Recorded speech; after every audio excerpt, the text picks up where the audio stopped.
Hello दोस्तों, स्वागत है आपका अपने यूट्यूब चैनल एन कॉन्सेप्ट में। तो आइए दोस्त, हम लोग फिर से बिहार रिलेट के लिए हिंदी पढ़ने वाले हैं। हिंदी का पूरे 25 सेट देखने वाले हैं। तो देखिए क्वेश्चन नंबर आपको 1 दिखाई दे रहा होगा दोस्त। इससे पहले और आपको दिखा दें तो यहाँ क्वेश्चन नंबर आपको 76 से स्टार्ट हो रहा है दोस्त।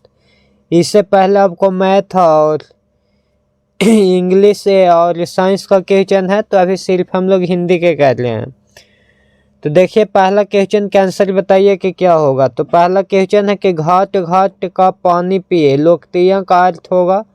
लोकती भी आपको कम से कम एगो रहेंगे दोस्त। घाट घाट का पानी पिए, लोकतियाँ का अर्थ क्या होता है। ऑप्शन ए में आपको दिया गया है विविध अनुभव प्राप्त किए होना, हर प्रकार के जल का स्वाद लेना, ये गलत हो जाएगा। बहुत चालाक होना, ये भी गलत हो जाएगा। हर प्रकार के घाट से परिचित होना, ये भी गलत हो जाएगा। तो सही क्या होगा, सही हो जाएगा आपको ऑप्शन नंबर ए विविध अनुभव प्राप्त होना। चलिए क्वेश्चन नंबर नेक्स्ट है कि चामली जाए पर दामली न जाए, लोकतियाँ का अर्थ क्या है। मतलब कि चामली जाए पर दामली न जाए, लोकतियाँ क्या अर्थ बोलता है। ऑप्शन ए में बहुत होशियार होना, ये तो गलत हो जाएगा जी। बहुत कंजूस होना होगा, बहुत मतलबी होना भी नहीं होगा, बहुत दानी होना भी ना हो जाएगा। ऑप्शन से हो जाएगा बी बहुत कंजूस होना। आइए क्वेश्चन नंबर अगला, निम्नलिखित में कौन सा वाक्य अशुद्ध है। यह 10 रुपये का नोट है, यह नाटक बहुत अच्छा है, मीरा एक बुद्धिमती बालिका है, विदेशों पर कावा है। यही हो जाएगा शुद्ध दोस्त, ऑप्शन से डी।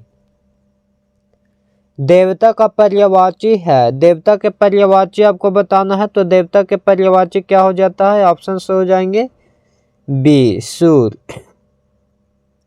देख लीजिए, देवता के पर्यायवाची हो जाता है सूर्य, हो जाता है देव, हो जाता है अमर, हो जाता है निजर, अमृत, आदित्य। चतुरानन के विधाता हो जाता है ब्रह्मा, सृष्टा, सृष्टिकर्ता स्वयंभू। मनीषी को होता महात्मा, ऋषि, मुनि, साधु, संत। सागर के हिरण, मृग, हरिण, चीतल, सारक, सुरभि। आइए अगला क्वेश्चन है विलोम शब्दों का कौन सा युग में सही है। विलोम शब्द के पकड़ना है दोस्त कि कौन सा युग में सही होगा। जवार, ठोस, गृहस्थ, सन्यासी, ज्योति, तम, तुच्छ, सजन। तो इसको कौन सा हो जाएगा विलोम शब्द वाला दोस्त, ज्योति के तम होता है। देखिए शब्द और विलोम जवार के होता है भाठा, तम के होता है ज्योति, मुक्त के होता है गृहस्थ, तुच्छ के होता है महान। आइए अगला क्वेश्चन है कि परार्थ का विलोम शब्द है। परार्थ के बताना है कि परार्थ के विलोम शब्द क्या होगा।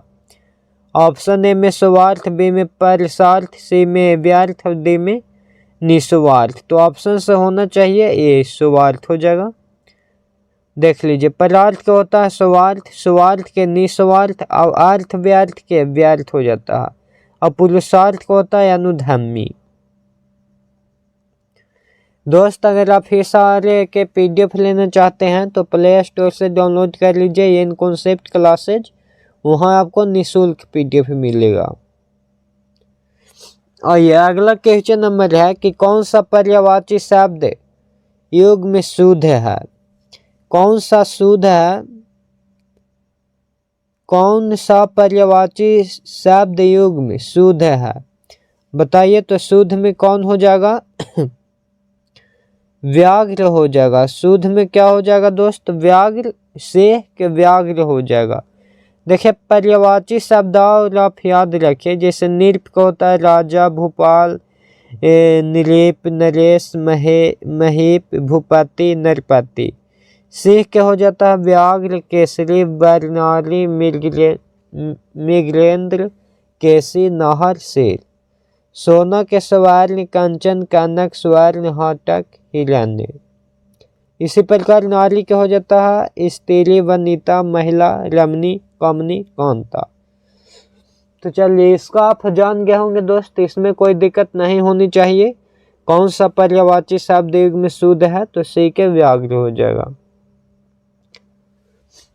आइए अगला क्वेश्चन है, निम्नलिखित में से कौन सा तद्भव शब्द नहीं है।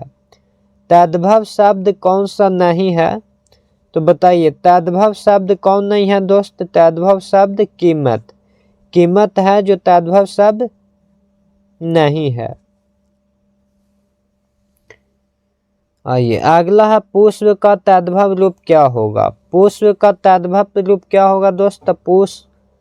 पुष्प का तद्भव रूप हो जाता है फूल। क्या हो जाएगा, फूल हो जाएगा। क्वेश्चन नंबर अगला है कि अधिक क्रोध करना व्यर्थ के लिए उचित मुहावरा होगा। अधिक क्रोध करना, अधिक क्रोध करना यानी आंखों में खून उतारना। देखिए अधिक क्रोध करना के क्या हो जाएगा, आंखों में खून उतरना। और देख लीजिए आप इस भी याद रखिए, आंखों का कांटा होना माने बुरा लगना, आंखों में खून उतारना माने अधिक क्रोधित होना, आंखों फेर लेना माने पहले जैसा व्यवहार न करना, आंखों में गिरना माने किसी वस्तु को पाने के लिए उत्कंठ लालसा। ये आपको इतना याद रखना है दोस्त, बहुत भी आई है, आप याद कर लीजिए। अगला निम्नलिखित में कौन सा वाक्य शुद्ध है। तेरे को कहाँ जाना है, मैंने आज शिमला जाना है, हम अपनी कक्षा में गए, तुम तुम्हारा काम करो। तो देखिए तुम तुम्हारा काम करो गलत हो जाएगा, तुम अपना काम करो होता। तेरे को कहाँ जाना है ये तो ऐसा होगा नहीं, तेरे को कहाँ जाना है, तुमको कहाँ जाना है ऐसा होता। मैंने आज शिमला जाना है, मैंने आज शिमला नहीं, मुझे आज शिमला जाना है, ये भी गलती हो जाएगा। तो सही हो जाएगा हम अपनी कक्षा में गए, ऑप्शन से सी वाला हो जाएगा। आइए अगला नंबर है, निम्नलिखित में कौन सा तत्सम शब्द नहीं है। तो तत्सम शब्द कौन नहीं है दोस्त, कलाई तत्सम शब्द नहीं है। देखिए तद्भव और तद्भव, तद्भव में हो जाता है आम, चार, चतवाली, कपूर, और तत्सम में हो गया आम, कपूर, नौ, नव, ये सब हो जाता है। देखिए अगला है, अपने बच्चे चरित्रवान बनाओ, वाक्य में किस प्रकार की अशुद्धि है। अपने बच्चे, तो देखिए अपने बच्चे चरित्रवान बनाओ, सबसे पहले यहाँ पढ़िए, तो यहाँ होना चाहिए अपने बच्चे को चरित्रवान बनाओ। तो ये कारक संबंधी अशुद्धि हो जाएगा। क्या हो जाएगा, कारक संबंधी, वचन संबंधी नहीं, क्रिया संबंधी भी नहीं, पदकर्म संबंधी भी नहीं, कारक संबंधी हो जाएगी। इसमें होना क्या चाहिए था, तो इसका शुद्ध रूप अपने बच्चे को चरित्रवान बनाओ, ये होना चाहिए था। चलिए अगला क्वेश्चन आइए, रात्रि शब्द के लिए उचित पर्यायवाची पंक्ति बनाइए। रात्रि के बताइए तो क्या हो जाएगा, रात्रि का ऑप्शन से हो जाएगा बी, रात्रि के साया यामिनी तिरमाया। देखिए रात्रि के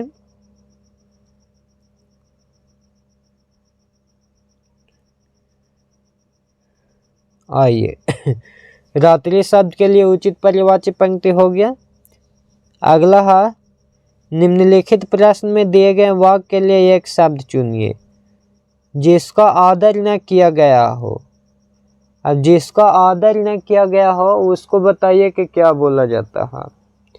तो जिसका आदर न किया गया हो उसको बोला जाता है नादर या नादत। देखिए जिसका आदर न किया गया हो वाक्य के लिए एक शब्द है, तो क्या है, अनादत है। अनादर बोलिए, अनादत बोलिए, एक ही बात होता है। आइए अगला क्वेश्चन है कि मोछ केसर रखने वालों को क्या कहते हैं। तो मोछ केसर रखने वालों को बोला जाता है मुमूस। निम्न में से शुद्ध वर्तनी का चयन कीजिए, मतलब आपको इसमें पकड़ना है कि शुद्ध क्या है। रिजता गलत है, उदाहरण हो जाएगा शुद्ध, बाकी सब गलती है। देखिए निजता, रिजता नहीं निजता होता है शुद्ध, उल्ट होगा, ईस्ट ईस्ट होगा। आइए अगला नंबर,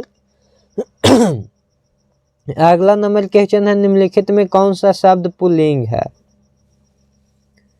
पुल्लिंग पकड़ना है कि कौन सा शब्द पुल्लिंग है, तो पुल्लिंग कौन सा शब्द हो जाएगा, देखिए गुट हो जाएगा पुल्लिंग, गुट क्या हो जाएगा, गुट हो जाएगा पुल्लिंग, बाकी सब क्या है, बाकी सब है स्त्रीलिंग। देखिए पुल्लिंग के बारे में बोलता है कि जिन शब्दों के अंत में आ प न आदि हो तो ये शब्द अधिकतर पुल्लिंग होते हैं, जैसे बहाव लोटा हो गया। अब स्त्रीलिंग के बारे में बोल रहा है कि जिन शब्दों के अंत में ई आ आवट या ता आई आहट आदि प्रत्यय लगा हो तो स्त्रीलिंग होता, जैसे मित्रता थकावट। तो यहाँ हमको बोल रहा कि पुल्लिंग बताइए, तो पुल्लिंग में गुट आ वाला आना चाहिए। देखिए पुल्लिंग में क्या बोला, अंत में आ पा न आदि आना चाहिए, जिससे बहाव लोटा, तो ये हो गया पुल्लिंग। और यह अगला है कि निम्नलिखित में कौन सा शब्द स्त्रीलिंग नहीं है, तो स्त्रीलिंग नहीं है, दाही को स्त्रीलिंग नहीं माना जाता है, बाकी बाधु दात्री नेत्री स्त्रीलिंग है, लेकिन दाही स्त्रीलिंग नहीं होता है। आइए अगला है कि निम्नलिखित प्रश्न में वाक्य के संरचना के आधार पर उसका भेद बताइए। बच्चा रो रहा है, तो बच्चा रो रहा है यह कर्म के लिए है, क्यों रो रहा है कोई अता पता नहीं है।